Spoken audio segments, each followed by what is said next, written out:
and we realized there were so many folks who may not have access due to one reason or another. And so this training series is really targeted at getting those pieces in line for your business that you need to have in line so that you can access additional funding and other resources to boost your business. And so all of the partners on this screen, while they may not be in the room here tonight, have participated in the planning and putting the materials together and are here for you, Birmingham businesses. And so please, at any point, feel free to reach out to really any and all of these partners, because we are here to help you grow your business. We've got your back. So with that, I'm going to cover some housekeeping, and then I'll turn it over to Rev Birmingham to introduce our awesome speaker this evening. So first and foremost, everybody is muted and the video is off on entry. That's for our introverts in the room. If you have questions throughout the presentation, Mindy's going to be asking for questions and feedback throughout the presentation.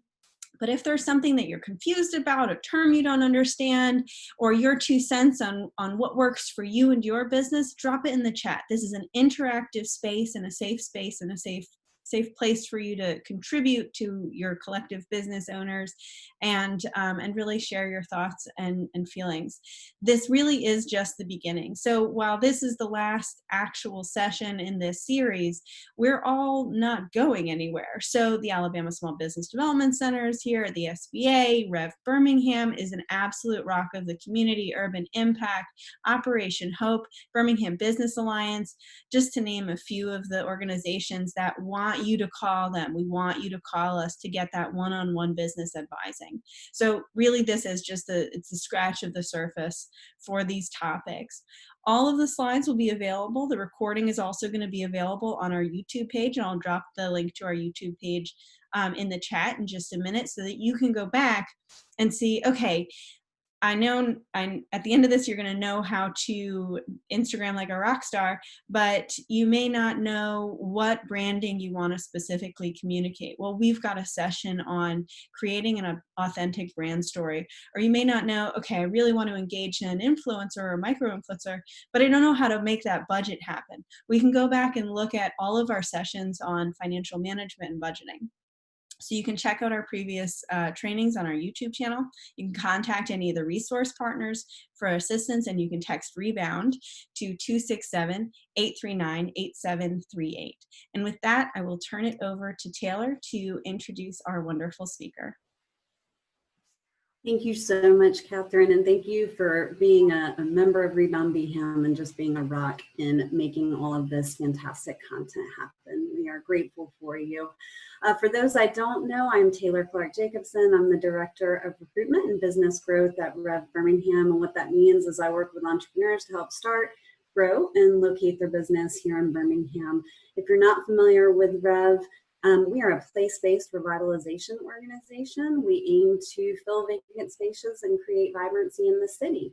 And entrepreneurs are the heartbeat of a vibrant commercial district and a vibrant downtown. And so we wake every day, Robert Emmerich and myself on the Rev team, to work with entrepreneurs to help them realize their dreams. So thank you for joining us. You know, small businesses, like I said, are the backbone, and we recognize where you are in this moment in time. And I hope that you will take a moment to check out 15+ classes that we have been developing as a collective in the community.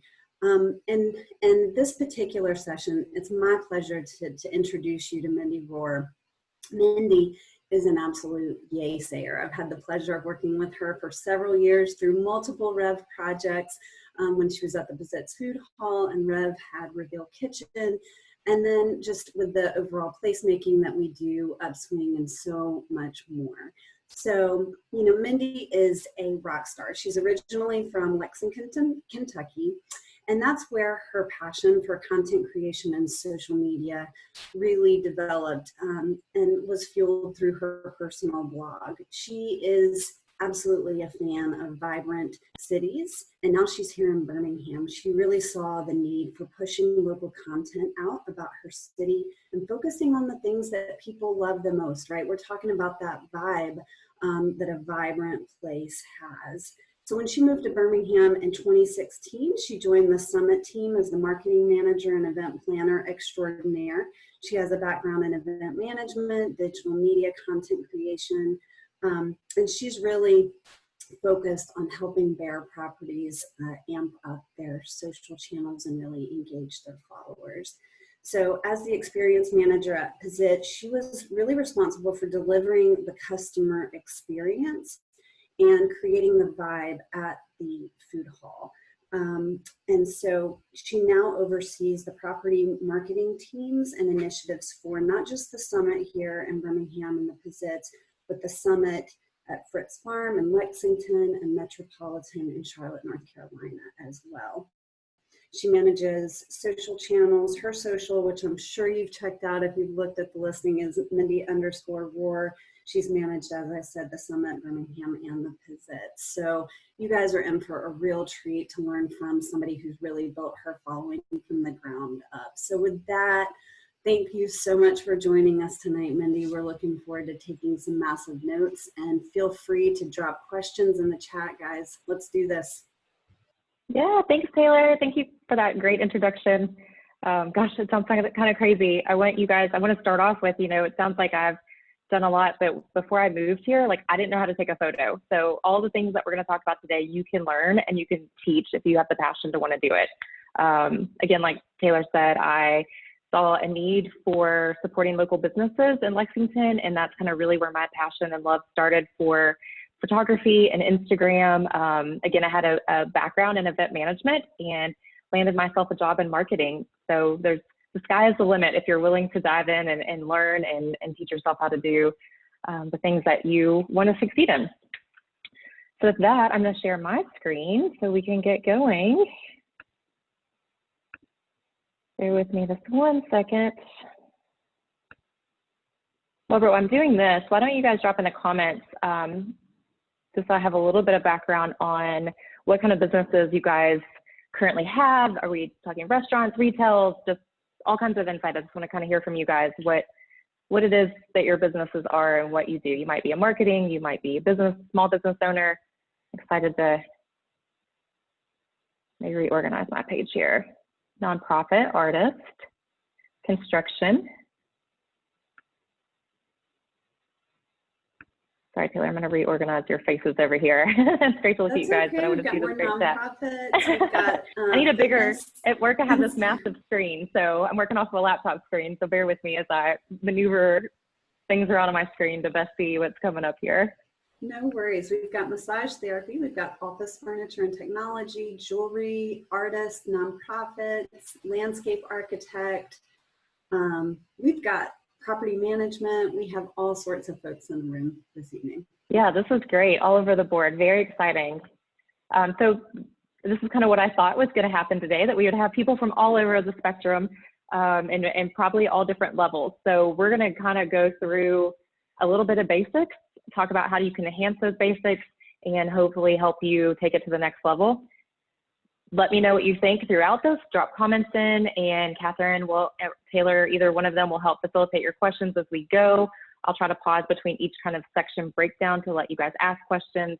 I have questions built in between that we're going to talk about so I can learn more about you and how to tailor this talk to you. If we go down a completely different rabbit hole and I don't get to present any of the stuff I worked on, that's totally fine with me as long as it is helping you guys. So that is what I am here for. I'm going to pop open the chat just to see. Perfect. Like an Instagram pups. If you want to be Instagram famous, get yourself a French bulldog. That'll help. I'm done with that's the whole thing. That's all you need to know. All right, guys. So so hold on. Sorry, I thought my screen was going to advance twice there.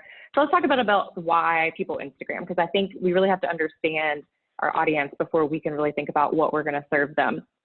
So I'm asked an open-ended question, even though Catherine told me not to, but asked one yes or no question and got responses. So I think we're going to get some comments. So somebody join in with me and give me a comment. Tell me why you Instagram. What does Instagram do for you? Why do you get on the app?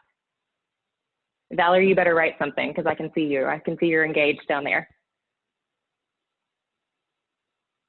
brand awareness, okay? And I don't want to know why your brand's on Instagram. I want to know why you, as a consumer or a Instagrammer, why do you get on Instagram?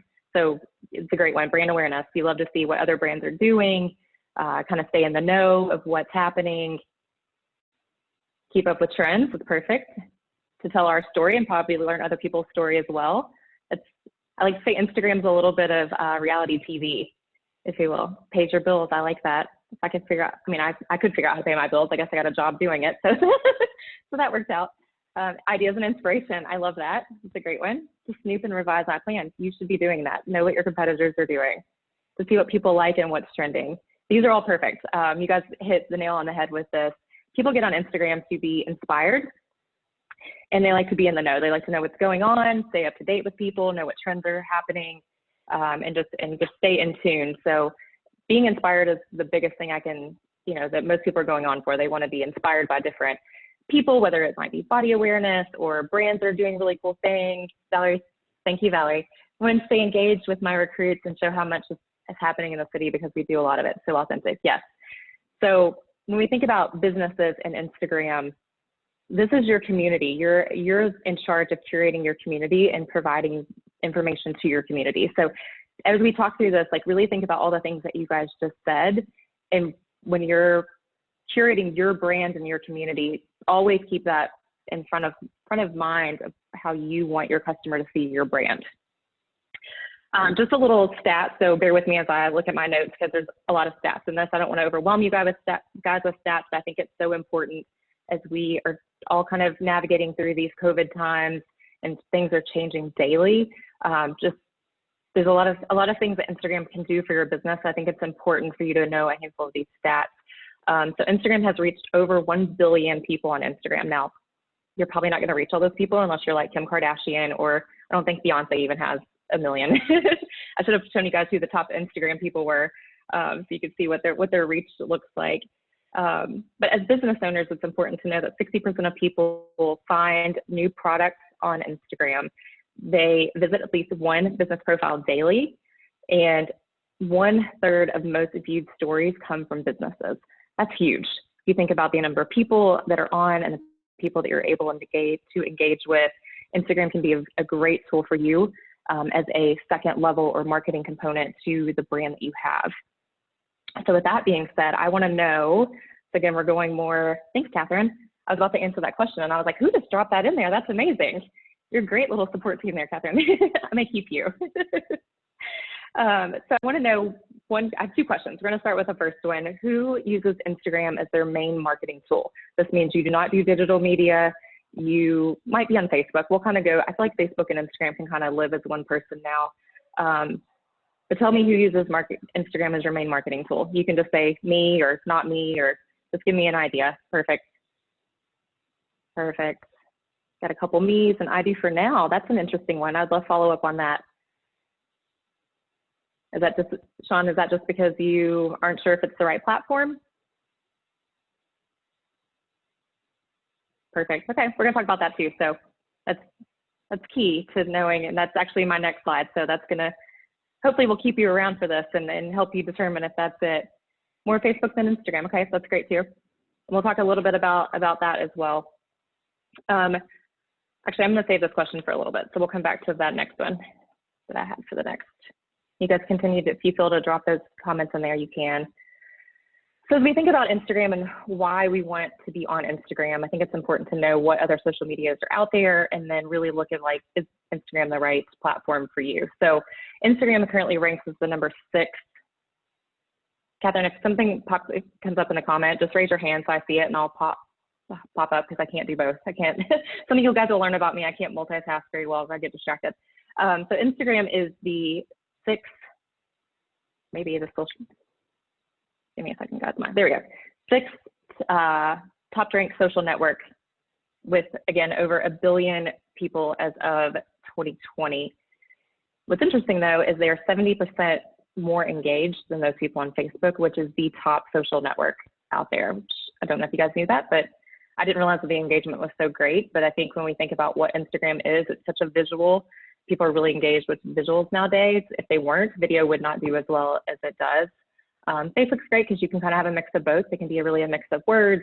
You've got event platform that you can work with, and you can also tell your story and show your story.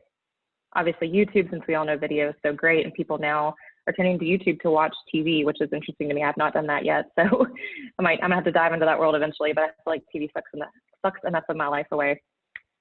And then also when you think about who is on Instagram, you've got your 18 to 34-year-olds, which guess what? Those are your millennials who have spending power. Millennials are the, and guys, I have some great resources for you at the end. So I could go down a whole conversation of millennials and do a whole presentation on that. We're not gonna do that today.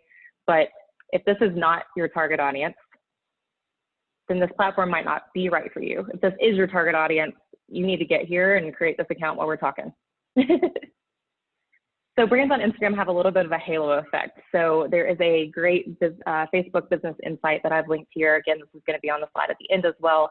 But people that were surveyed said that they perceive brands on Instagram as being 78% popular, 76% entertaining, 77% creative, and you move Taylor's head out of the way, 72% committed to building community. I didn't need you to physically move. I had to shift you around my tiny screen. And I think that one was an interesting for me when I was trying to, find some stats. These are a lot of things that I know. And I think when we really think about brands that we go to Instagram for, they're kind of hip and happening. And you feel like, if a brand's not on Instagram, like really, do they, are they doing cool, new, innovative things? And some brands need to do that. Some brands don't need to do. Actually, I just realized I spelled entertaining wrong. I also misspell a lot of things. So y'all just roll with me on that one. So the question is Instagram right for you?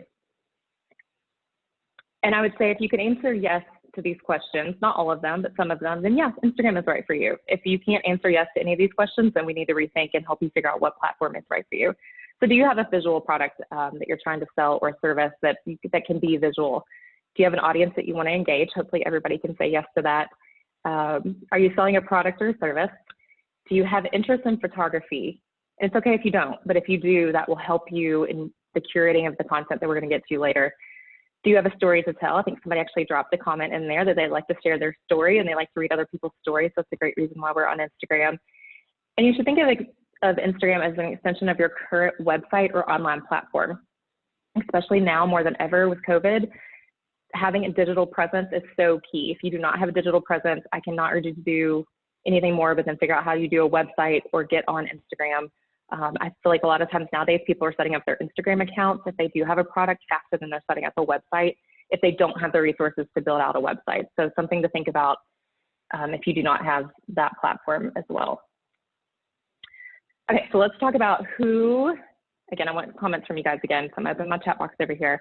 Who is currently using a business Instagram account, or are you using a personal account for a business page? Does that make sense, Taylor?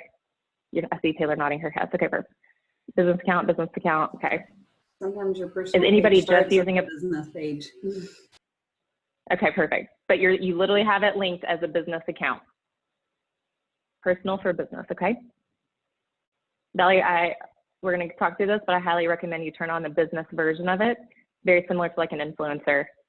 Sean, same thing. You have a personal and a business, okay? Business, perfect. All right, guys, looks like most everybody has a business account, which is great.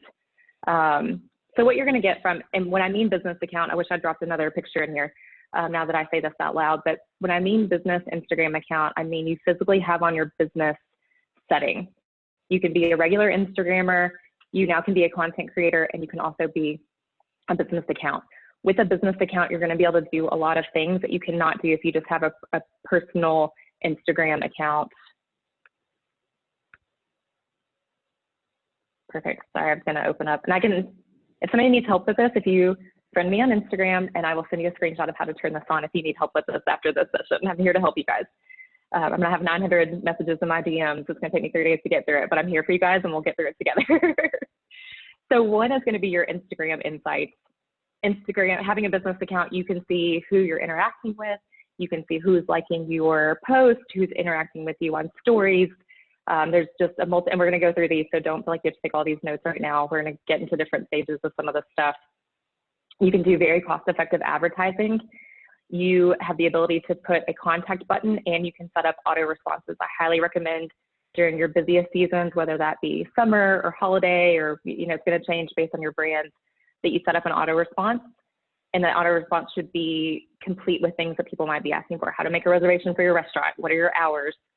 Same similar feature that you have with Facebook. So if you're not doing it on that Facebook as well, definitely look into that, because it's very important during your busy times and you don't have time to sit down and answer every single question within a 24-hour time limit. SEO capabilities. Hopefully everybody knows search engine optimization. Instagram now has that. So just like Google, you can type in French Bulldogs and it'll come up with all accounts look close to you and accounts that they think that you will like that will serve you that information. And then if you're over 10,000 followers, you are able to do a swipe up. On a personal account, I think they changed that when they made the content creator account and the business account. So having all of that is very important to your business. So I highly recommend you flip that business button on so you can access a lot of this stuff. If you don't understand who your customer is and you can't figure out how to tailor your content and what you're giving them to best benefit your brand. Sorry, for some reason I moved my mouse. There we go. Okay, so let's just take a moment and talk about all of the things that Instagram offers up now, because a lot of new things have come online this year, and there's going to be a lot of pieces that you may not feel comfortable with or don't know how to use, but we're just going to do a quick snippet in case we have some people on here that only know that Instagram has feed post. So we're going to start with the basic, and that's going to be your, sorry, give me 1 second. I have a phone call coming through beeping in my ear. That was distracting. So you're starting off with static posts. That's just your normal static posts that you're seeing in your feed. I think everybody knows and understands how to do that. Instagram Stories, new feature that rolled out, I believe, 2 years ago. Very interesting story. When I worked at the Summit Birmingham, I convinced them to start a Snapchat account, and we were rolling full ahead, and I was starting the account, and we had a great event coming up, and like a week later, they started Instagram Stories. And I was like, well, why do I need to be on this? Like, it's the same thing, and I can manage one platform. So again, it's really thinking about the platform that you're on and how to best utilize everything that's on the platform. Something to think about is, and we're going to go into this a little bit more. There's so many different levels of path I could take you guys down, but I want to make sure that we kind of go through all of these basics first. Static posts 2 years ago, a year ago, before the algorithm kind of changed everything, and we're going to talk about the algorithm, you needed to be posting once a day, twice a day, 3 times a day to keep up with Instagram and to stay in everybody's story, because it was a timeline version compared to what it is now. Now you can be a little less consistent. I don't want to say consistent. You need to be consistent, but you can post 3 times a week as long as you're active on stories daily, multiple times a day. These two are probably the 2 biggest ones that I would say if you're going to be on Instagram, you need to be doing both of these. And I'll talk through how to create content and things like that as well. But these should be your top 2 priorities as a business owner. Now I have Instagram, let me move my thing around, Instagram Live. The great thing about Instagram Live, actually, I'm curious, does anybody on here use Instagram Live for their business? If you do, just drop me a like, I do, or never have, wish I knew what to do. No, Valerie. Valerie, you'd be great on live. You have such a personality. Limited time, perfect. So the great thing about Instagram Live, and I noticed a lot of people were doing it during COVID. I actually jumped on with a friend of mine who's a yoga instructor. She said, can we get on live together? Because you can invite somebody to live. And I need to, perfect, love this. And we did an Instagram Live together. We did a yoga flow together, and people could get on and they could do a yoga flow with us. The great thing now that it's newer is you can save that Instagram Live to be an IGTV. So you can keep that live to now live on your platform. And as we talk about IGTV, that rolled out towards the end of last year. I'm kind of like losing track of all the dates, but it's fairly new as to what people are doing. The great new thing is it's going to start living in your feed and not on a page by itself. This just rolled out a couple weeks ago. So you're going to start noticing that it's going to come up in that main static post page versus living on the second page where you have to go over to it. Now, when your customer or follower is looking at it, it would still come up in their feed, but if they go directly to your page, it will now be in that feed. Does that make sense? Taylor and Catherine, since you're the only faces I can see. Yeah, okay, good. That didn't make sense to somebody. Drop it in the comments and we'll go over it a little bit more, sort of, perfect. So you can save your Instagram story. Actually, I'm gonna plug one of my other properties, the Summit Birmingham, at the Summit Birmingham. Lewis, you're welcome. Give them a follow. Everybody loves the Summit. He actually just did a great video about Village Tavern, and it actually showed up in his feed. So his main page, I'm holding this like you guys can see it. The main page versus having to click over to the IGTV page to see that.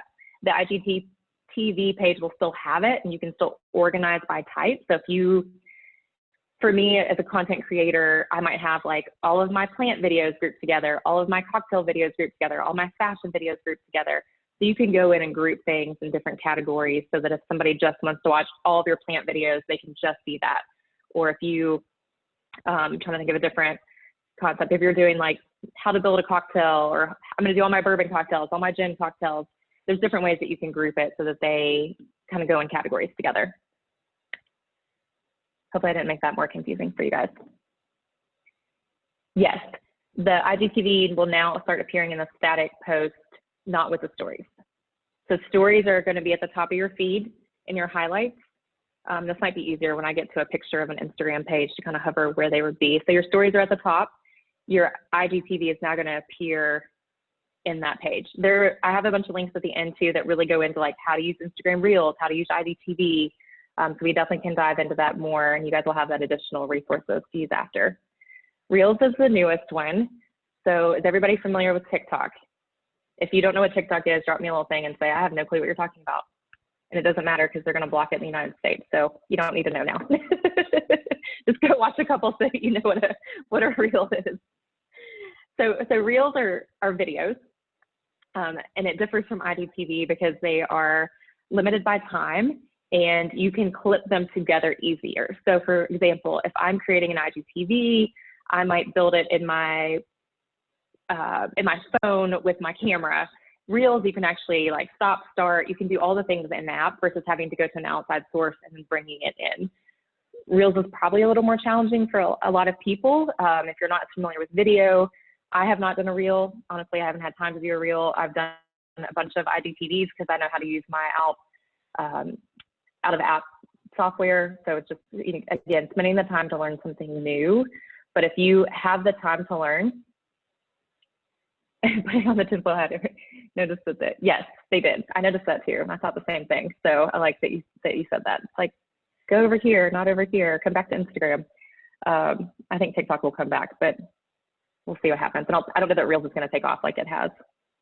Most important for you guys, especially if you have a product to sell online, is the social shopping. Instagram launched this earlier this year with COVID, and I've got a great example later, so we're going to dive into this a little bit more. But if you do not have a website, even if you do have a website, if you have both, I highly recommend you spend time and you do social shopping. This is where you can literally shop and buy directly from Instagram, so the user never has to leave the app to go to your website to purchase and find. They can purchase, add to their shopping cart, check out, and move on with their life, and you just made a great sale. And I want to say it's like 30%. I had a great stat in here somewhere, but I've not kept up my notes as I'm talking to you guys. I think it was 30% of Instagram users actually shop in app. So definitely make sure that you're taking advantage of that. And then obviously Instagram ads, which I'm curious to know as well. How many of you guys do Instagram ads? You guys can just drop me. I've ran one. I've learned to love more. Don't do ads. I do. Okay. Once a month, a couple. I think, and we're going to talk about ads a little bit later, so I don't want to go into this too much, but ads are a great resource. They're low cost and pretty easy to do.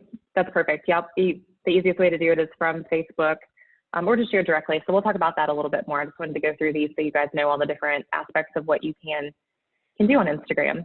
Again, static and Instagram stories are the two. If you can spend time learning those and doing those well, that's where I recommend you start and then advance from there, as we're going to have people there of different levels on here. Okay, so let's talk a little bit about Instagram SEO. Maybe over here, Taylor. Sorry, Taylor, I just like move you like a little head. I keep moving around my screen so I can see. Next time I'm gonna do this in my office where I actually have multiple monitors. So Instagram SEO, I feel like, is the one thing that most people do not spend the time doing. And when everybody gets off this call today, I want you to spend time on Instagram SEO because it's the easiest, quickest thing that you can do. when I talk about Instagram SEO, we're talking about that search engine where you can type in words into the search box and things will pop up based on what you are typing. So I'm going to teach you guys how to optimize your Instagram bio. So first and foremost, this little pink box that I drew around this information here, this is where all of your Instagram information is going to go to help people find you. I thought Birmingham Now or Beham Now did a really good job with this, so I wanted to showcase this, and we're going to talk about a couple others. But first and foremost, you've got to make your profile public. If you're a private business account, you're hurting yourself, so please don't do that. If your business account or if you were a personal profile account and you're operating as a business, really think about separating the two. This was hard for me when I first started being an influencer. I wanted to manage my personal account, and I also wanted to have this great Instagram account, and somebody told me, you have to be your brand, like just stop. And if you're not willing to share, especially as an influencer or blogger, your life of what's happening, you're not going to be able to keep up with both. So obviously for you guys, if you are managing a personal account and a business account, your business account is going to help make you money. I recommend you spend as much time on that platform as you can, even if that means stepping away from your personal Instagram. And again, if you're using your personal Instagram for business, let's step back and take a moment and think about what that looks like for you. And making that profile public is going to be the first thing that we've got to get you to do. Choose a colorful on-brand profile pic to make sure it makes sense. And when they search for your name, it pops up and it's very apparent. So again, Beham Now, it's their logo. You know, it's not a picture of a building or something of that nature. It really shows and tells who they are. Create a recognizable username.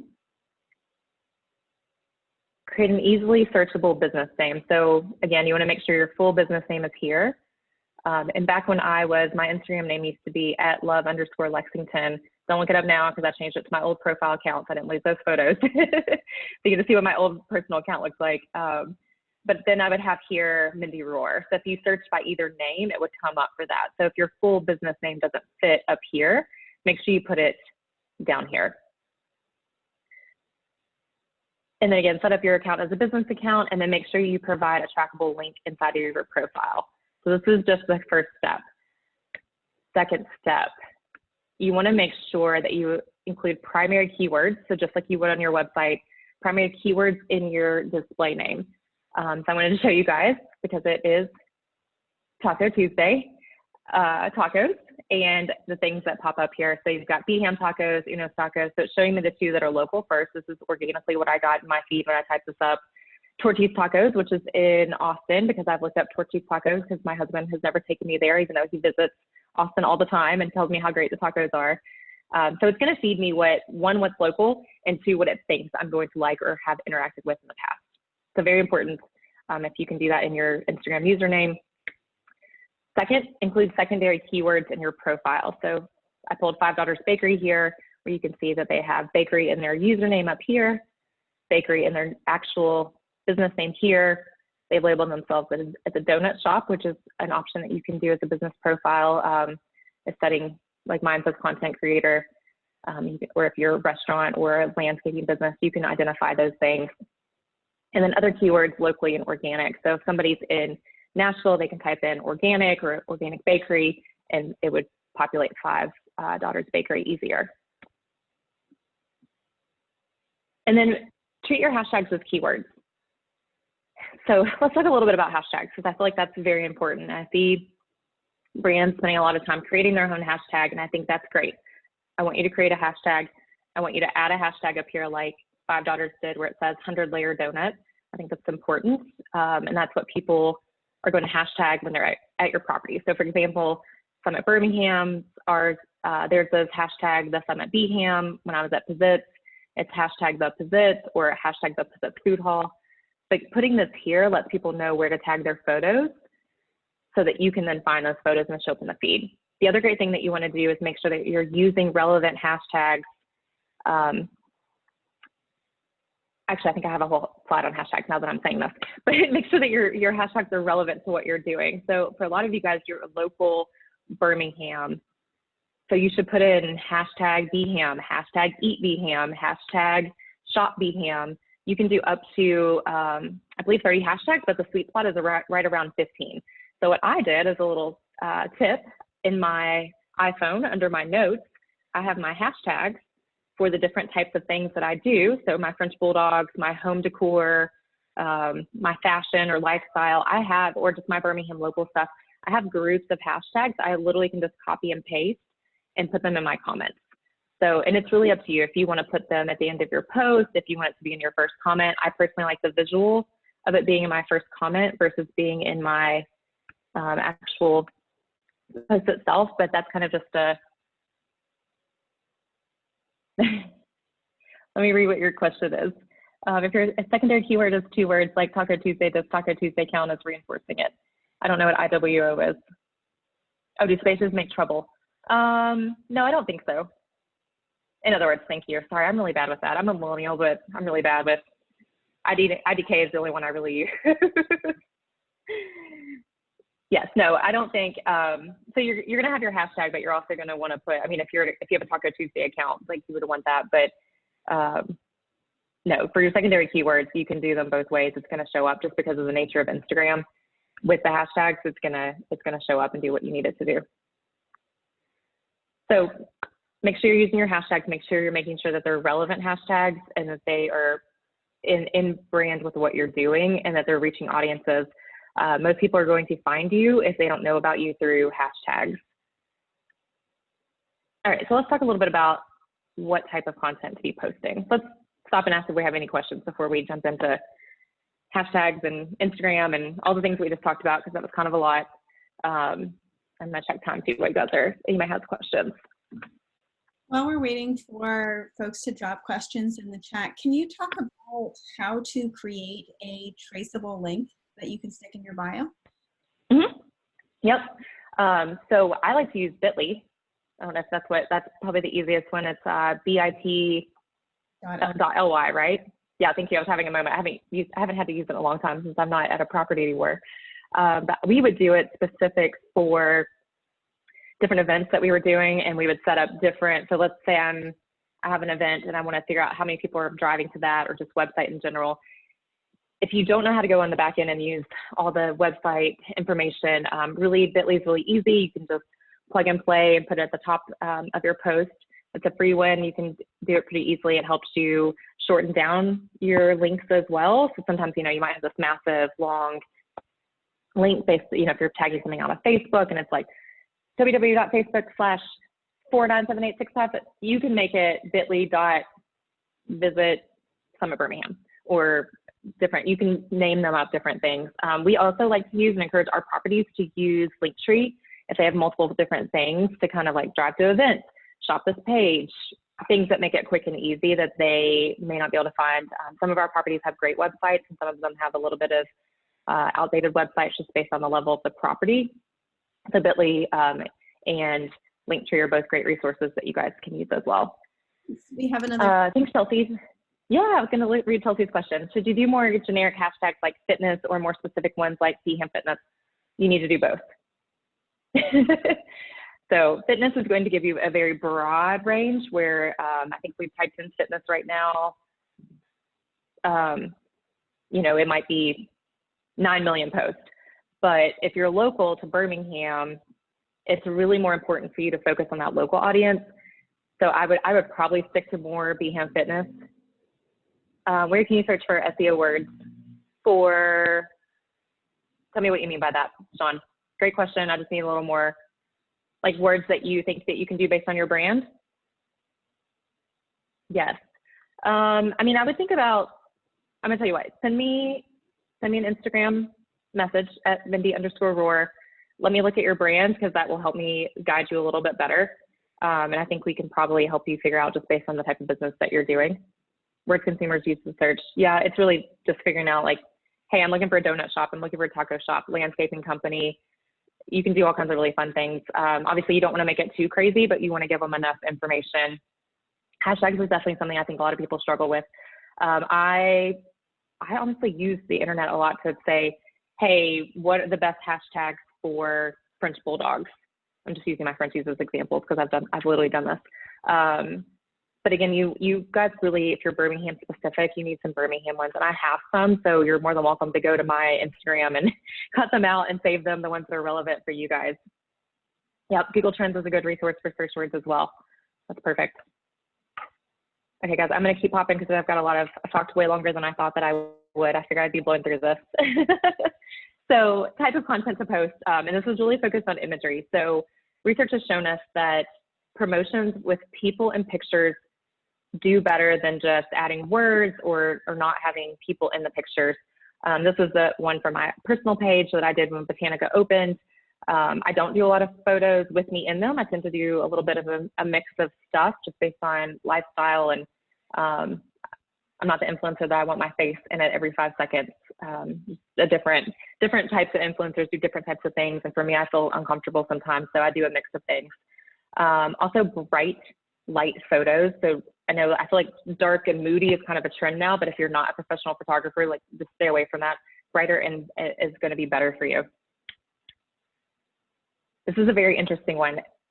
Photos with texture. So when I talk texture, like you can see the chorizo, you can see the lettuces perform better on Instagram. So if you're a food person, like you should be sharing that food content constantly because that's going to perform really well for you. Share user-generated. Valerie, this is for you. Share user-generated content. So the community loves to see their content on your page. So if you have a business that they're able to engage with, I know Botanica does a really great job at this. We do this at the Pizzitz and at the Summit. I highly recommend that you ask to use their photo. That is the biggest thing that I can share with you about user-generated content. So what I like to do at our properties is say, hey, for example, for Valerie, I would say, Valerie, I love this photo. Thank you for sharing this with your community. We'd like to share it with our community. If you agree, respond, hashtag, yes, the Pizzitz. So what that does now puts all of the photos that someone has said, yes, the Pizzitz, into a section for me where when I need content, I can go to that hashtag and find that information. I've had a handful of properties that I did not work at or was possibly not even in the city of. So Metropolitan is a great one in Charlotte. I took over their social media when we were between marketing managers, and I wasn't there to create content, so I needed to use user-generated content. So I went to their hashtag, I searched geolocations for the area, I used the brands that are at our property, and made it about 60 days with different consistent content. So user-generated content is a great one. People love to see their posts and see it shared, and typically will share your information back with their audiences on stories. We talked a little bit earlier about community engaged posts. So this is one from the Summit earlier this year during COVID, where they shared the community outreach project they were doing, where they went in and did food for a lot of the different hospitals here. People love that and very highly engaged. Behind the scenes, who doesn't want to see the Bandits baking photos? They're just great. All the finished product and before product. I mean, when we really think about this, like, this is not a mind-blowing photo. It's a photo of baked goods that hasn't even been baked yet. But people love to see the behind-the-scenes images of what is going on. Kristen could probably share photos of them making content, and people would just love it if they were actually making videos of her baking stuff. And then posts that have influencers in them always perform really well.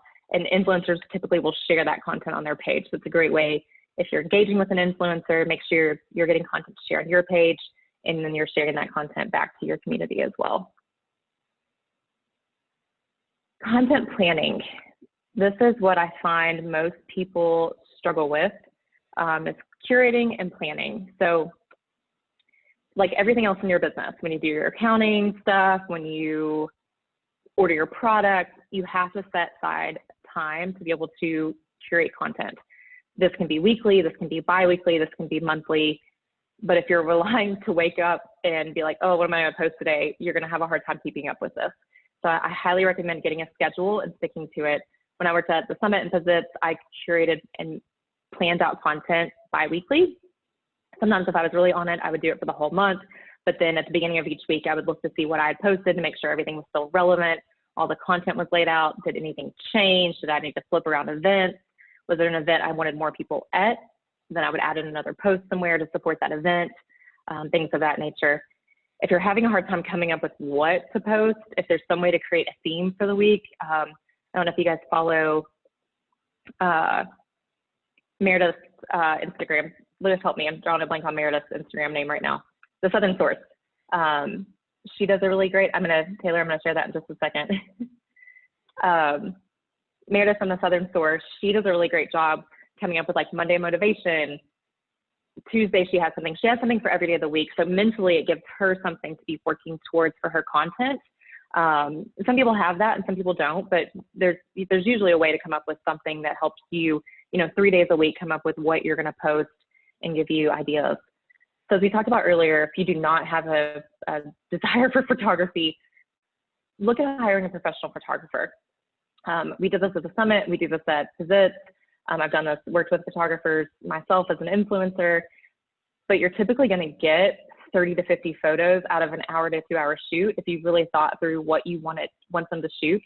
So again, creating a mood board and inspiration for that photo shoot and really pre-planning. And then you're pretty much set up for the month. You don't have to wake up and think, oh gosh, what am I going to add to my Instagram account today? Because it's already laid out in there. You've got the content to pull from, and then all you have to do is backfill and tell the story. Utilize a planning or posting app. So my personal favorite is Planoly. I started using it when I was at the Summit Birmingham back in 2017. It's not everybody's favorite. I personally loved it. It gave a lot of great insights on the back end. I could see what was performing well. I could create stories. I'm not having to manage business accounts anymore since I have marketing teams and I'm not at a property anymore. And I honestly am not as good myself at planning content. So it's probably why you don't see as much on my page as you used to. Life has kind of taken hold, and I've stepped away from my Instagram just a little bit compared to what I used to. Unum is a really good one. It's free. You can do, I think, up to 20 or 30 posts. Unum's a little bit different because you get your grid and you can lay it out and move it. What I liked about Planoly, I could sit at my desktop, load my photos, and then load it straight in versus having to do it on my phone. Later is a really great one. A lot of people love Hootsuite. If you guys do not know about Later, they have so much great information. You literally, probably half the resources I'm sharing with you guys, I always tell all my marketing managers about Later. It's just a great resource, free blog post, everything you could ever want to know about Instagram is going to be in there. So I highly recommend anything that you want more information on today to look at that. Don't forget to either plan for or set time for your Instagram stories. I personally like when Instagram stories are more real life and live. I don't love when brands just share the things that they have been tagged in. I think it's important for you to share some of those things because you're a little bit of user-generated content as well. But when I see the same thing being shared across 4 different, my friends, and then the friends that shared it, and then it's also on this business page, it kind of gets overwhelming, and I just tend to like swipe away from it. So really think about what you're doing on your stories, and if there's something daily that you can do that you can share and talk to, it's a great way for them to get to know you as the business owner. I think a lot of people they try to stay like out of the camera, but a lot of these people, they want to support your brand and they want to support you. So if you can, hop on there and just say, thank you, it's so great. We've got this event coming up. Anytime that you're going to talk on Instagram stories though, make sure you put a little caption of what you're talking about because most people do not have their sound on. But if they're interested in what you're saying and your words, they might flip their sound on to actually hear what you're saying. So always give a little highlight of whatever it is that you're talking about. So for example, I did this on my page. Hey, I'm doing a Rev session next Tuesday. I'd be like, Rev session next Tuesday, next one. Don't forget to sign up. We'd love to see you there. Let me know what you have. Swiped up, told them to swipe up. So things of that nature. And then also, sharing your user-generated content. So you might, if you have a brand that people are tagging on Instagram, you can then go in and make those in, maybe it's Friday feature that you're sharing a user-generated content. So it's not consistently all of that. So here's Later. Just going to give you guys a quick look. Hootsuite. Some of these have free features and some of them are paid for. Canva is also a really great one for templates. So if you guys aren't using Canva, great for stories. I don't recommend you do an entire Instagram of nothing but words. You have to be very creative to do that. But if you need to create an image because you have an event coming up and you want to put those words on top of it with small details, Canva is a great place to do that. Again, you can do story templates in there as well. And then my personal favorite is Planoly. Most all of these have great blogs and different resources that you can use as well. So if you don't know about them, definitely check those guys out. Any questions so far about planning content? Just take a couple of minutes. I saw a couple questions. 10 minutes, perfect. Okay, I'm gonna keep rolling then. You guys drop the comments in. We can always have a follow-up. So the Instagram algorithm is very interesting and it changes consistently. So I just want you guys to have a little bit of an insight how it works for you, the person on the other end. Every time I do this, sorry, for some reason I move my mouse off, it won't let me click the next slide. So 6 key factors that are going to influence the algorithm. I'm going to open all these so we can click them through so we can make sure we get through everything. So interest is going to give you, and keep in mind, this is me as somebody that's on Instagram, is how I'm telling you guys this story, so you know how your customers and your followers are going to be engaging with this. So interest is accounts that I have engaged with, I've written comments on, I've liked, I've shared. That's going to impact how and what I'm seeing. Relationship, and I mean relationship almost down to like, who am I real life friends with, because it knows that. It knows phones that I'm next to, phones that I've been near. It's kind of creepy, but it happens. People whose content I tend to like. So I have relationships with Red Birmingham. It's going to send me their stuff because it knows, again, that I have interest in it, and I've had a relationship with them on Instagram. Timeliness is going to play a role in this. Now, Instagram is not showing you in the feed by time anymore, but if your post is 4 days old, it's likely not going to show me that. It might go back to 24 hours. But it's so important for you to know what time your followers are on Instagram. Again, goes back to your insights, so that you can make sure you're posting at the right time, so that they're on and seeing that information. If you're always posting when your followers are not on, they may not see that information. And frequency, and this does not necessarily mean frequency of how often you're posting, but how often they're logging into Instagram. So if I log in all the time, I'm going to see way more stuff than, say, Taylor, who only logs in for 5 minutes once a day. She's going to get a quick highlight of what's happened for 24 hours, where I'm going to, if I check it every 5 minutes because the workday is slow or something, it's going to consistently give me fresh new content, and that may go back 24 hours plus, which goes into the timeliness.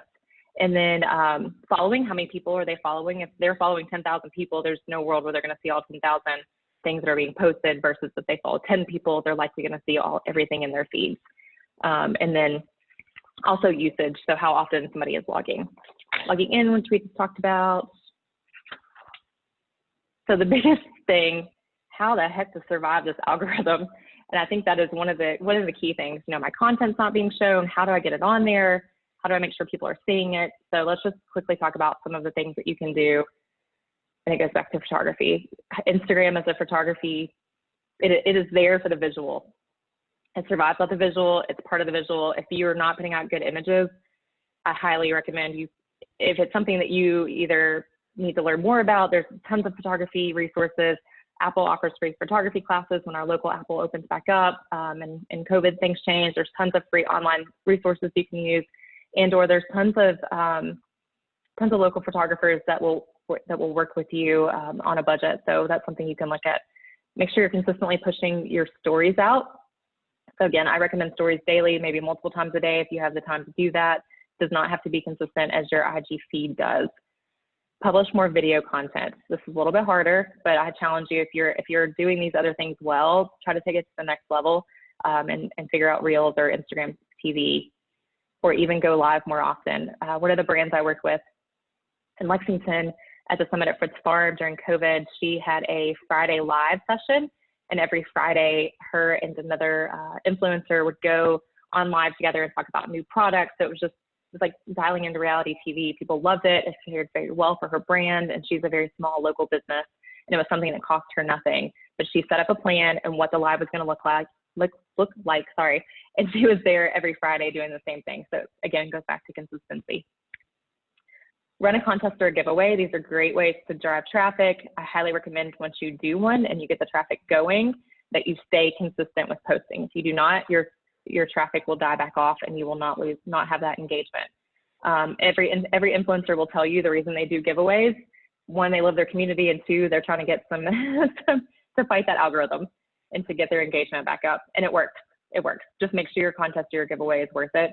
Most people are probably not going to dive in for a $15 gift card. Make it something big. Do it once a month. And by big, I mean 50 to 100 bucks of worth. I've even seen Botanica do this rare plant that isn't always around. It probably cost her 30 bucks, and people loved it and got involved in it. Again, going back to the hashtag, making sure that you're using those and that they're relevant, that you're posting during your peak hours. Post more often and be consistent. And again, being consistent doesn't mean you need to post every single day to your feed, but if you're going to post 3 times a week, post 3 times a week consistently, so that your people know when to be looking for it, and Instagram will pick that up and know what you're doing. It's all computer-based. Biggest question I probably have got is growing your followers. I'm gonna tell you guys, a lot of it's the same stuff that we just talked about.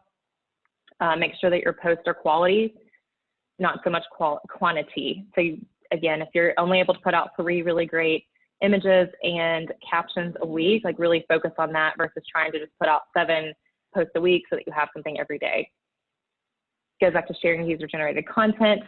People love to see their stuff shared on different pages. Again, they'll share it to their page, and then their followers will go and like your page. I get very handsy, and I forget you guys can't all see me because I'm not sitting in a room with you. Be consistent. Again, posting 3 times a week. Continue to post 3 times a week. Use your relevant hashtags and geotags. I think one of my dogs just knocked the door open. Sorry, guys. Save the stories. Save your stories into highlights. Post quality images. So back to your photography. And partner with an influencer or another brand. I think those are 2 great things that you can do. Come on, come on, out. Sorry, guys. Sorry, they love to knock the door open. They do that all the time. My husband just opened the door to feed them dinner. Partner with an influencer or another brand. That's a great way to get your reach out and to get your name seen by other people. This one's my favorite. So you're asking people to engage with you, but you need to also be engaging with other brands. So take time, especially if you're getting off your personal brand and going back to your personal, or getting off your business brand and going to your IG, or to your personal brand. If you're getting off of your business page and going to your personal page, get on there and follow and like different things and interact with your community. Again, you're trying to curate this community, so make sure that you're doing that. I highly recommend following the person, like a couple of their photos, find something to be really engaged with, and hop in there. And leave them a nice comment, tell them that you love their French Bulldog or whatever that case might be. Typically, they're going to go follow you back if they think that you're interested in their brand. So it's a great way for you to grow. And we talked about hosting a giveaway. Guys, I'm going to flip through some of this quickly. Taylor, do you want me to keep going, or do you want me to, what do you think? Told you I have a lot to talk about. What we do is if you guys need to hop off, just being respectful of your time, go ahead and hop off. We totally understand. But for those of you who are really enjoying the content, I don't want you to feel rushed. Go ahead and finish up, take your time. Okay. And maybe what I can talk you into doing is like a coaching session with Mindy. So for those who registered for this and participated in this, extend an invite only to these folks and schedule an hour with you to ask some individual questions where we can dive into them. And don't forget, it's gonna be recorded. So if you need to jump off, that's totally fine. We're getting towards the end. So if you're able to hang out, give me 5-10 more minutes and we'll go through Chelsea a little says, bit more yes, of this. So please keep going. This is great. Okay, good. Sorry, I honestly was like, if I take up 30 minutes, I'm gonna be impressed by myself. And look, I'm an hour into this, who knew?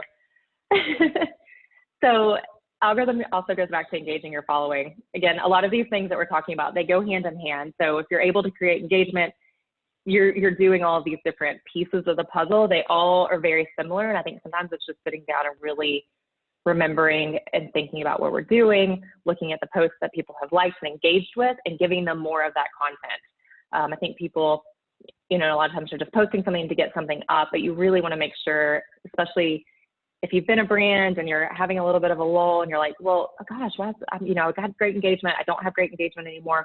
What can I do? Go back to the past year and see what people engaged with. I love the Instagram top 9. If you're a business account, you can hit your insights, you can see your reach and your impressions, and you can really see what kind of content people like. And that way you can create more content like that to give to them. So again, you got to be posting at the right time. If your followers are not on at 6 o'clock in the morning, do not post at 6 o'clock in the morning. If they're on at 7 p.m. at night, post at 6:45 so they're there. It's there when they get there. Monitor your insights. Please, once you make your business account, look at your insights consistently. I love to look at them. I love to see. I try not to get sucked into it. Like, don't get sucked into like, oh gosh, 5 people hadn't followed me, but 2 people followed me. That you want an audience that is there to engage with you. And it's so much better to have 10 followers that are engaged and following you than it is to have 10,000, 100,000, these huge, large numbers. If they're not engaging with you and they're not benefiting you. Everybody is so focused on having this huge following. I was actually telling Taylor earlier, there's tons of Instagram influencers that, they have 5,000 followers or less, and they're just getting thousands and thousands of likes. They might have 15 to 2,000 likes on their photo. Their audience is engaged and they want to continuously see what they're putting out. So you don't necessarily need a giant following to be able to really create an engaged community, which is what you really need to be focusing on, especially as a business person. Start a conversation, ask questions, just like I did today. I asked you guys questions. I got you writing on the comments in the chat box. Engage with other accounts. Take time out of your day, every single day, to find 5 accounts if you're a local business to go engage with, like their photos, leave them a nice comment. Don't necessarily say, come buy something from me, but just like, oh, I love that, Taylor, your plant in the back looks so great. Love that. Is it a real fig or a fake fig? Like things like that, that you can just really start a conversation and get to know the other accounts on your page. Utilize your questions and your polls in the story. I did that earlier this week. I asked some people what they wanted to see, and that helps me tailor this deck for you guys a little bit. Most everybody wanted to know how to get followers, so that's why my plug back to Monitor Your Insights, to make sure people are engaged. Having tons of followers is not necessarily the focus that I want you guys to have. It's great if you have 20,000 really engaged followers. That's great. For example, I'll be very transparent. I still have a ton of followers from Lexington. So when I think about what's relevant to them, because I live in Birmingham, when I started, I was sharing tons of local restaurants and places in Lexington, and that doesn't really resonate with that audience. I really kind of had to change my path when I moved here, and I struggled with that for a little bit. Me posting my burrito from El Barrio didn't really resonate with people in Kentucky that had never been here. And that's when I shifted a little bit more away from food and a little bit more into lifestyle and sharing, a little bit of my style and my home style and my dogs, kind of activities that my husband and I are doing, things like that. But ask them. People will tell you what they want to see on your page. You can interact. You can do all kinds of fun things and stories. And then they love for you to share. So make sure, if you're doing polls and stories, they want to know. A fun poll I did last week, I was at Atomic, and they have the Chewy drink and the Randall drink, and I'm friends with both. And I was like, how do I pick? So I let Instagram pick for me. Now, I'd already picked in my head which one I was getting, because I'd already had one of them and wanted to try the other cocktail. But people loved it. And then Chewy and Randall both shared it on their story. But then everybody wanted to know, which cocktail did everybody pick? Just in case you guys were on that, the Chewy one. Sorry, Randall. Again, host a giveaway. It's a great way to get people engaged and get their attention and to grow followers. And then something that I've seen a lot of recently that I think is genius is creating something very specific to Instagram, whether that be a flash sale that's only for people that are on Instagram. They'll share it. I think Soka does a really good job of this locally. They'll share, there's going to be a denim sale, and it's not on their website. You can't go to the website and see it. So if you're not on Instagram, you don't know about it. They're asking people to share it to their page and do some sort of giveaway with it. So there's multi-layers, and we can go into a whole nother conversation about that. So I can't dive into that today, but when it comes to events and promotions for events. This is probably one of my favorite things ever. Val, you made the page again. If you have a place for customers to come into and have the ability, make a space in your place. That rhymed, I didn't mean for that too. That is Instagrammable. So give people a reason to take a photo inside of your retail, restaurant, wherever location. I mean, Essential here has a bathroom with amazing wallpaper, and people love to go to the bathroom and take a wallpaper picture. It's totally a thing. Battle did a really fun job at both of their locations with having these spots where people can pose and take photos. This is a great way to grow your brand. This one here, it's from Charlotte. I love this. I'm dying for somebody to do something like this in Birmingham, and I've sent this to a couple of my marketing managers to find artists to do something like this. But they're going to share these pictures. They're going to tag your brand. It's going to create user-generated content for you, and it's going to create brand awareness for people that may not know about you. So definitely something, if you have the ability to do it, I highly recommend doing that. So again, going back to Insights, I'll go through these quickly since we're limited on time. Insights is going to give you a little bit of everything: age, gender, location, day and time to post, your reach, your impressions, which are just as important. If you're having a high reach and impressions, you might want to stop and ask yourself, why are they not engaging? Because that's great. That's great if they're liking it or they're seeing it. But how do you get them to stop and interact with you? Because if you can get them to stop and interact with you, that's how you're going to get your information in their feed more often. You can see links that were clicked out to, especially if you're in Swipe Up in Stories, or if you posted something, even if you can't swipe up in Stories, you can say, hey, the link's in the bio. You put that bit.ly link in there. You can see how many people went and clicked on that. And you can then also determine what content is most engaging. So please, please, please, once a week during your planning time, stop and look at your Instagram insights. So this is a whole nother level that I could spend probably a session on each one of these. I'm just going to briefly highlight them. If you guys have a favorite that you would like more time on, let Taylor know, and I'll consider doing another session. Shopping in the app, again, one of the newest ones. This is from Soka. I think they do a really great job with it. It is hard to keep up with, but it's kind of one of those things. You put the effort in, you're going to get the effort back out. I multiple times have linked it out from Soka because I saw it on this adorable model here, and I'm like, yes, I do need that sweatshirt. And now I'm, down the rabbit hole of the Soka page, filling a bag full of stuff. Let me grab my notes real fast because I don't use this myself, so I'm not as well versed in this. You are able to do this as a Instagram business user now. You do have to set this up and get it approved through Facebook. I'm linked in the end of this, more resources where you can go to be able to find more information about shopping in the app. But if you are a brand selling a good, I highly recommend you spend some time looking into this, especially if you do not have an online social platform, or I'm sorry, an online retail platform. And if you do have an online retail platform, then you 100% should be doing this. So I know that sounded a little confusing, but if you don't have one, I mean, man, everything's so digital right now, you have got to get your stuff online. People are still afraid to venture out. I would say about 30% of people are afraid to leave their house still. So if you can get them online to buy your brand, that's where you're going to see the most bang for your buck. This is Mr. Randall Porter himself. This was a great influencer marketing campaign that I helped Jessica at the Bizits kind of work through. We did a punch card promotion for the Bizits to help drive traffic. And I highly recommended to her that we work with an influencer. Now, working with an influencer can mean multiple different things. And again, I could do a whole session on working with influencers. I think there's some great information on one of the other rev decks of how to build a budget. But for local businesses, if you do not have a national or regional audience, you need to find an influencer that has reach in your area. Do not just look at an influencer that has 100,000 followers and think that's the influencer you need to work with. Because if that person does not have the reach to the customer in the area that you are in, and you do not have an online platform where they can purchase that product, it does not make sense for you to work with a 100,000 plus person influencer. Hopefully that makes sense to everybody. So you've got your micro influencers who are going to be under your like 2,500 to 500. They're typically a little more budget friendly.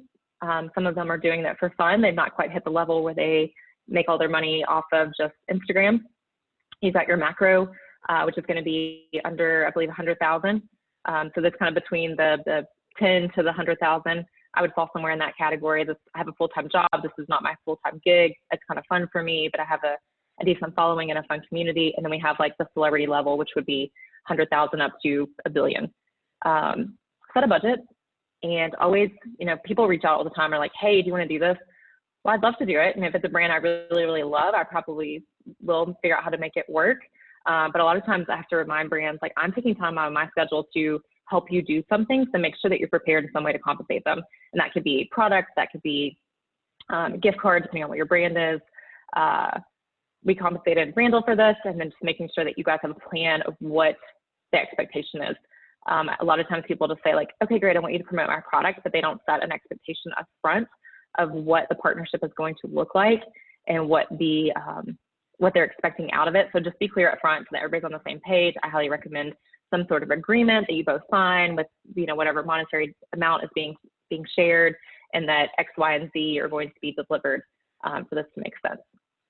And then if it's somebody that you're working with, we worked with Randall before, I'd love to, at the Summit Birmingham, in the past, we have done like a year-long partnership with influencers.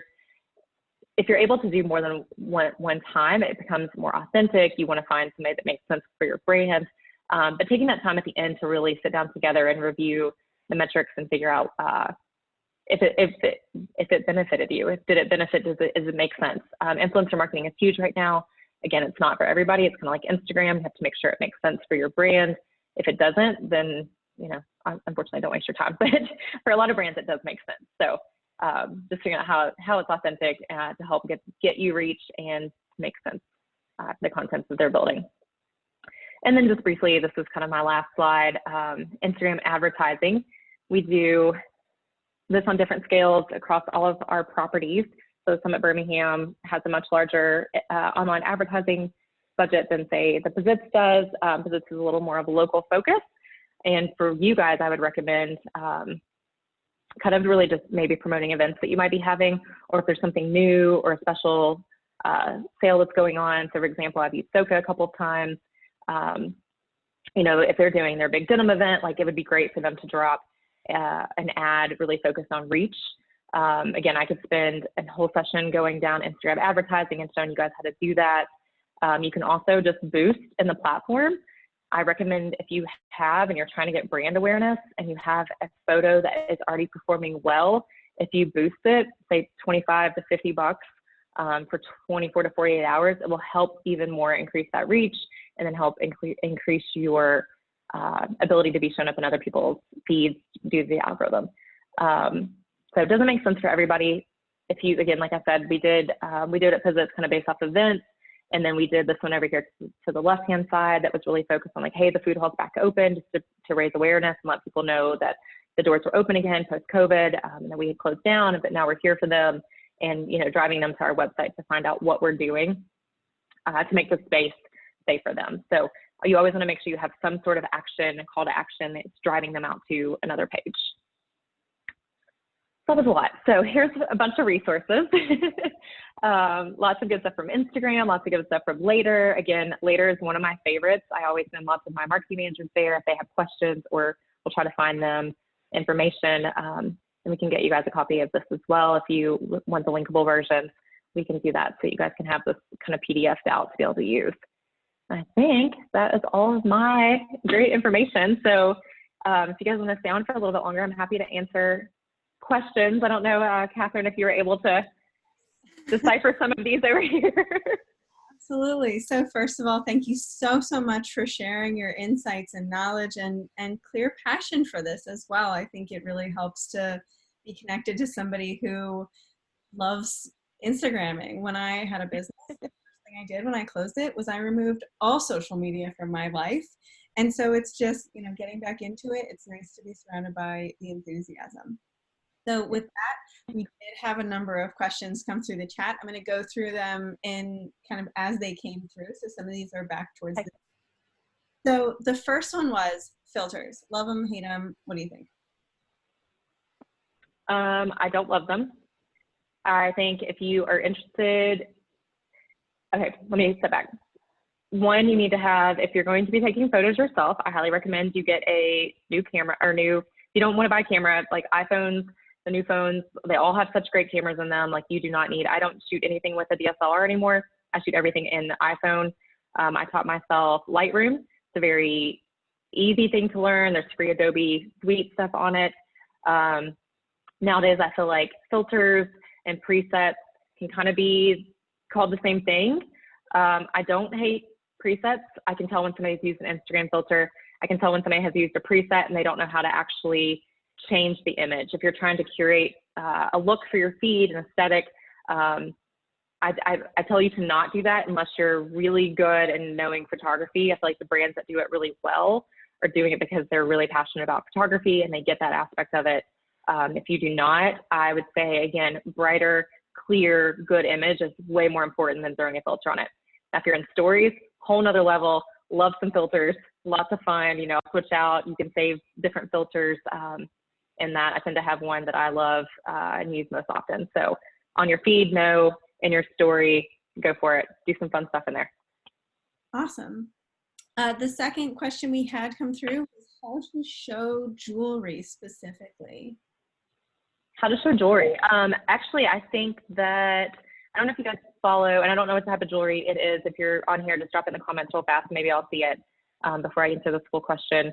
But I think Bonnie B Designs does a really great job. She does earrings, and she does a mix of them. So she actually has some on people. She has some, you know, laid out with really cute plants with them, and they're on stands. She does a really good job with engaging the community and showing her products off in multiple different ways. Depending on what type of jewelry it is, it could be a little more challenging. Her earrings tend to be a little bit bigger, you know, so like through hair, they show a little bit better. But again, she took time to curate content with a photographer with these earrings. So it's really good, clean, crisp, real colors are there. Going back to not adding a filter to it, you don't want to change the color if you're selling a product like that. So that's important. I hope that helped. But Bonnie B's a great one. There's lots of great jewelry people that you can get inspiration from. I always say you don't need to reinvent the wheel. You just need to figure out how to make it work for you. On that note about using photographers, do you have a recommended resource for finding photographers? Any guidance on working with local photographers, or anybody that just stands out as like, this is the photographer you need to work with? Yes. I'll tell you two of my favorites that I've worked with on both the Summit Birmingham and at the Pizzitz. I found them both on Instagram.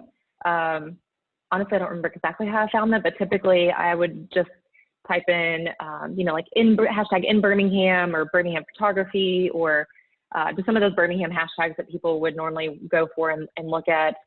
Or if I found another brand here locally, sometimes I would check to see if they were using a photographer, and then I would just DM them. But two of my favorites are Stacey Kate. She does a lot of photography for Bandit and Essential. So you guys are probably familiar with their pages if you're Birmingham local. And Rachel and Noah, they're Iron City Photography. So don't you all go looking them all up to where we can't get them at the, at the Summit of Pizzitz. So tell them Mindy sent you if you do reach out. It just depends on the photographer. Some photographers can be extremely expensive. Your wedding photographers, they've been published on a lot of things. They're going to be a little bit higher than some of your smaller people. Sometimes you can reach out and say like, hey, I've got this budget to work with. What would that look like? Everybody's going to be different, and depending on how much you're using them, your rate per time might look different as well. So there's no solid structure that I can tell you. It's really just, your new and upcoming people, you're probably going to get them a little bit cheaper. There's probably interns that you can work with at UAB in the photography department that could be a really great resource as well. People that are trying to make their name. Shelby Young Photography is another really great one that we worked with. She was kind of a younger girl that was younger woman that was up and coming. Worked with her on a project at Pizzitz, loved the photography. So it really just also goes to kind of the look that you're looking for. You don't want to mix and match photographers if they don't have similar styles.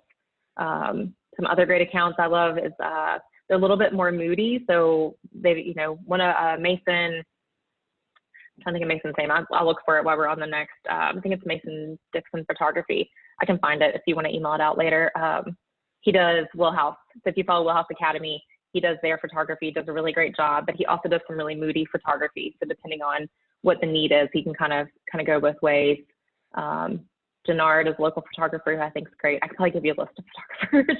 So it just depends on, what you're looking for, and price structure is going to be a little bit different. So I hope that helps a little bit. Yeah, it does. Thank you very much. We had another question about specifically how to change the personal to a business page. And a follow-up question to that was how to recover a personal account on Instagram if your account has been deactivated. How to recover the Instagram if it's been deactivated? Good question. I think it depends on how long it's been. Thank you, Lewis. He put Mason David's photo in there for you guys. I'm not 100% sure. I have never deactivated an Instagram account. I know with Facebook, you can deactivate an account and have it just be unpublished to where it's not searchable. Instagram, I'm not as sure about, so we might just have to make a note and follow back up on that one. I think if it might be like Snapchat and Twitter, if it's gone for a certain amount of time, it's kind of gone. I have had an Instagram account hacked, and I can help guide you through how to get that back if you need some resources on that, because that was a little challenging. Instagram was actually really great to work with to recover that. So make sure you're changing your passwords often so that you don't get hacked and get your Instagram taken away from you by somebody else. And you mentioned earlier about converting a personal account to a business account. Is that something that you want the DM, like, connect with you outside of this to walk them through, or? Yeah, because I can screenshot and we'll make it just a little bit easier. There's a spot in your settings that you just go and basically flip onto a business profile. It's as simple as that. There's nothing more that you have to do. So just get into your settings. If you can't find it, definitely send me a Instagram message and I can help you and send you a screenshot of where to look for that. Awesome, thank you. Yeah, absolutely. Next question was about linking Instagram, Facebook, and other platforms to post the same content. Mm-hmm. What I would on that? Yes, 100%. If you're doing Instagram, so the way I always like to function was to do my Instagram first and share it directly to my Facebook page. With like Planoly and some of the other systems, you can have that auto share all the same content going to the same places. When I was managing accounts, I would typically let it go to Instagram and then go in manually and share that over. You don't have to do that now. It looks a little bit different. You can also set up auto posts inside of Facebook itself, but both platforms speak to each other really well. So if you're going to do Instagram, go ahead and do Facebook. I actually wanted to talk about that earlier, and then as we kind of ran out of time, didn't get to dive into that as much. But you can, the studies have shown from Facebook stuff posted from Instagram to Facebook actually still performs really well. So definitely be doing that, especially if you're running both platforms. Most people that have an Instagram also have a Facebook page. Highly recommend that. If you're doing events, then you can utilize that Facebook for different events and provide shared links. You know, maybe there's a story written about your business or something else local that you really feel like you want to share there that you can utilize that for. Thank you very much. The next is about stories. How many stories are too many? And is there sort of a sweet spot for how many stories to post? You know, I haven't read anything that tells you exactly. I know sometimes when I'm looking at other people's feeds, if it's more than like 8, I'm like, all right, get to the point. But again, if you're doing it multiple times throughout the day, so like if you're starting with 5 and you're adding 5 more, every time I log back in, it's going to refresh and come to the top of my feed and leave off where it was. So, I mean, depending on the story, people that are posting like 30, I think that can be too many, especially if you're just not getting to the point, you've lost their interest. So just if you're being really engaging in what you're doing, I mean, 30 could be great if every single slide was engaging. I watched one last night of a girl I followed for a really long time, probably 5 years or more, and she was telling, her and her boyfriend were telling the story of how they met, and then they're getting married and having a baby, and it was just really interesting to see. And next thing I know, I was like down this rabbit hole of watching their story, and it was longer, but they kept me engaged because every 3 to 4 slides was a new question and something new and different. Sometimes I catch myself talking too long in them, and I'm like, nope, delete all that, start over, it's too long. That's a great tip, thank you. So there was a question, I think you said something about, so the question was a quote, or maybe the listener had a question about what you said specifically. So the quote is, Okay. say stories into highlights. Can you expound on that? Yes, actually, I'm going to pull open my phone. Hopefully, I'll see if it reflects, if you guys can see it or not see it. Okay, so when you do a story, unfortunately, I don't have anything in my story right now. So let's see if it'll, okay. Can you guys kind of see that? Okay, so when I make my story, down in the bottom, there's this little like more button. And maybe I should just do a whole thing on stories. We could do a whole nother hour on stories. You can hit this story and hit save to highlight. So you can create your highlights. So for example, I'm just gonna use a cocktail bar because I feel like this is really quick and easy for me to do. They've made stories about different cocktails that you can make, and it's bourbon one, it's a gin one, it's a tequila one. They wanna sort those and save those so it gives their customer a reason to go back and look at those stories again, like, oh, I love that gin cocktail. Let me go back and figure out how to make that. I can just go straight to the gin cocktail and look for that in that highlight. I recommend using Canva, make a cute little like icon in it, and then lay out your highlights across the top of them. Just make sure you're consistently going back in and refreshing that. I find some people that don't do it as well, that don't do them as well tend to leave, 50 something days, and it's like the content's not relative anymore. So maybe every month, like really looking at your highlights, does it make sense? Is it still relevant? Are people looking at it, not looking at it? Or do you need to refresh it and create something new? If there's shoppable links, so if you're a brand selling something and you're posting it in your stories and it's new product, like make a new post and refresh it every like week or 2 weeks so that people are like, oh, I really wanted that denim shirt she had on, grabbed it, but they shared it in the stories last week, you grab it and they can go back and shop it. Hopefully that makes sense. If not, Later definitely has lots of good stuff, as does Planoly on stories. I highly recommend, if you need more help there, go look there. Awesome. And you will get those, you'll get the PDF version of the slides with the clickable links. So if this feels or felt like you're drinking out of a fire hose, you'll have the video, you've got all our contact information, and you'll have those links to click on to go back to. So thank you. I'm gonna, hold on one second, Catherine. Lewis just wrote something really well. Lewis is my marketing manager at the summit. So he's a really great Instagrammer as well, and he had a great something that made me think. You can go back into your stories. So say you posted a story. I posted a story about my denim shirt. I forgot to add it to my link. I have 14 days to go back in and add that to my highlight. So if I've forgotten to link it, you can go back in and add that to your story, which is great, because a lot of times you kind of forget and you're like, oh, I was meant to do that. You can still go back and do it. Awesome. Work out that workflow. Yeah. There are a couple questions on figuring out what the ideal post time is. So some of the chat was about, okay, we're posting consistently, we're looking at the metrics, and it's still not clear what the best time to post is because the metrics are changing every week. What's your recommendation forward from that? Okay, so there's a little bit of the chicken before the egg sometimes, I feel like, with the posting. Because if you're consistently posting every day at 6 a.m., then they might start to go there because you're doing that. So yes, keep looking at your insights to see what they're doing. If you're posting sporadically, and you might need to do 2 weeks of like posting 14 pictures for 7 days, 1 in the morning, 1 in the afternoon, but you're also going to have to try to determine like, what is the content? Are they similar enough to say, but you might see a trend that's like, hey, at 7 p.m. every night is really when my people are on and when they're engaging. But Instagram tells you in the app, and as does like Planoly and Later and these other, they'll actually like go in and pinpoint really popular to lighter. So you kind of have a mix of what's happening. I tend to post in evenings. I feel like most people are just home from work, so I'm not missing that content. That's me. I'm not posting as often. I'm posting on stories pretty consistently, and people are seeing that. So it's gonna vary by brand and also who your target audience is. So if you're targeting an older person that might be up early in the morning, they might get that 6 a.m. feed versus if your 18-year-old is really the person you're targeting. No offense to 18-year-olds, they might still not be up as early because they don't have to go to work. Maybe they have late classes or something like that. So it can vary, and it's going to change around. You kind of have to play with it until you figure out what is working, but just consistently looking at those times and your Instagram insights will help.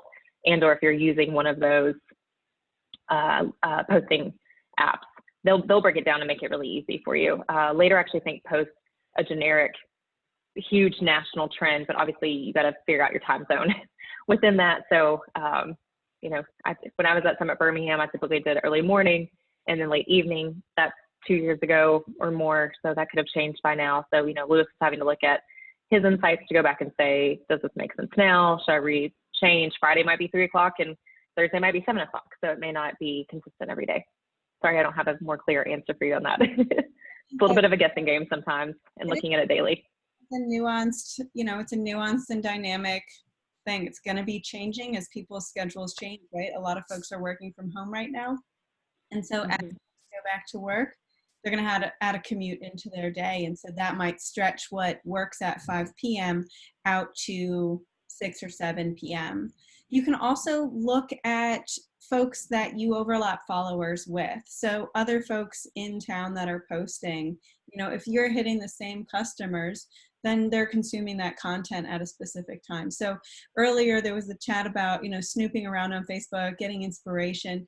Use the timing as well. Look for the timing inspiration there too. Mindy, what would you say is a good goal for the number of followers to aim for? And if it is different, I imagine it's different, how would you set that goal? I want people, obviously I want you to grow followers. I don't think that there's a goal or a specific number. If you have 250 really engaged people and you're getting, say you have 250 followers and you're getting 10 comments on every single post, like that's great engagement. Typically, I would say national trends, and forgive me because I didn't look this number up, but just knowing from presentations I've done with marketing, typically like around 2% engagement is actually really great. That changed a little bit. It used to be a little bit higher when the algorithm was a little bit different and things were more timeline consistent. But now, if you're getting anywhere between like probably 1.5 to 3% engagement, that's really strong. So I really want you to think about engagement and not so much about numbers. Because again, if you have 250 really strong people that are consistently going to your page and looking at what you're doing, that's better than the 20,000 followers that I have that, I'm getting 10 comments on it. So when you think about it that way, I don't want you to be shooting. Now I would say look at it every year and see if you're growing 10-ish% would probably be a strong number to look at. If your goal is to reach more customers, I think figuring out how you can reach the customers that are in the city, because as a small business, you want them to be coming to you locally if you don't have an online platform where they can buy stuff nationally, but just making sure you're consistently engaged and, growing new customers that are also engaged is more important than just setting, I need 10,000 followers. That made sense. I feel like when Instagram first started, and it doesn't as much make sense now. Sure. So we have gone half an hour over the promised time. So what we're going to do is let's say we've got 10 more comments and questions in the chat. We're going to hang on to this chat and we'll make sure that Mindy gets a copy so that she can answer you directly. Let's take the next two so that we can kind of wrap things up in just a minute and not keep everybody from their dinner. I don't know about you, my tummy is rumbling. Chelsea asks, what's the deal with comments? Do people need to write a comment of a certain length to help engagement? Great question. So interesting. Yeah, great question. Earlier this year, I believe it was later, published a whole trend for Instagram trends for 2020, and longer captions perform better than shorter captions. I just recommend you guys make sure it's an engaged something that you're writing. It needs to be more than just, if I'm posting a picture of my French Bulldog, it needs to be more than just French Bulldogs. Like, what is the story? Is he giving me a silly look? How do I, there's no specific links as long as it's witty and fun, but it needs to be engaging. So if there's more of a story to tell, your caption is going to be a little bit longer. But if you don't have a story to tell, or if it's, more of just like a silly sort of thing, it might look a little bit different. So again, not a straight answer. Brands that, if I'm posting 3 days a week and I have more of a story to tell on something that's happening or plans I'm working on, and, I've got a new fiddle leaf and he's dying and I need people's help and I'm trying to ask them for comments, like that might look longer than just me posting a picture of my bike out, excited to be out and about riding an Oak Mountain or something like that. I hope that made sense and helped you a little bit. Yeah, thank you. Thanks, Chelsea. I remember seeing you. And then we'll take the last question from Louise. Yep. If you posted some really good stories in the past, you can go, oh, that's a comment, not a question. Oh, yes, I saw his comment earlier. That's why I typed that in. Our Instagram lives saved to Instagram TV? They can be. They will not automatically. You have to choose that option. Okay. And since that was a super short one, I received a private message. I think this was probably meant for you, not for me. So I received DMs asking me to be an ambassador, but the Instagram page seems suspicious. I ignore them all. They usually ask for me to pay for shipping a product. Is this normal? Any tips on how to recognize fraudulent Instagram pages? Great question. Yeah, great question. I get them as well. I'm like, oh, I'm good, thank you. If they're asking you to purchase something, no. A real brand that wants to work with you is going to reach out, ask you, how to get in touch with you, usually outside of Instagram. They're going to start off with like, love your page. We'd love to connect with you and talk about working with you. What's the best way for us to connect with each other, to talk about what that would look like. Real brands are going to do that. These brands are like, you'd be a great ambassador, follow here, we'll give you a discount code, but you got to pay for shipping. Like, don't get involved in that. But usually when I dive out to their pages, you want to check their reach, their audience. Does it make sense? And there are some brands that I would say, like sunglass brands, but a lot of times they want you to do so many things for not a lot of compensation. And it's like, does it make sense? We're in the business. Unfortunately, everybody on here, I hope, is in the business of making money and supporting themselves through that. So if it doesn't make sense, don't do it. Don't do it. Now, if it's a legit brand that you want to work with, so they're going to DM you and or use your email through your contact button because you have your business profile and send you an email, which is typically what I get when it's a legit brand. Awesome. Well, with that, let's see. Let me share my page real quick, and I'm going to turn it over to, if Robert is still on the line. If not, he's not. I think he had some dogs to walk, so he's cut out. But just really quickly, we're wrapping up Rebound Birmingham, and we want to make sure that we have your input on what we do next, what this looks like going forward. And we are a bunch of nonprofits who are investing our time and energy in all of this programming. And so your feedback on what we're doing helps us shape our programming and helps us tell our funders what we need to be funded to do. So you will receive a short 15, well, no doubt it's going to be like 10 to 15 minutes, but that time is really valuable to us and the work that we do. So if you will, please just take a few minutes to give us your honest feedback on the sessions that you have participated in. We would greatly appreciate that. And with that, I'm going to point you again to our YouTube channel, Rebound BHAM. There's 15 sessions that are archived there, from financial foundations to 3 or 4 on marketing that are really robust as well. And so I think you'll find a tremendous amount of content there that you can, as Catherine mentioned earlier, watch at 2 times the speed, so you can speed through all of that great content and slow it down and speed it up based on your schedule and how much time you have to devote to it. All of the partners are here to support you during this time, so you'll receive some follow-up information about how to connect with all of us. And we look forward to connecting with you offline.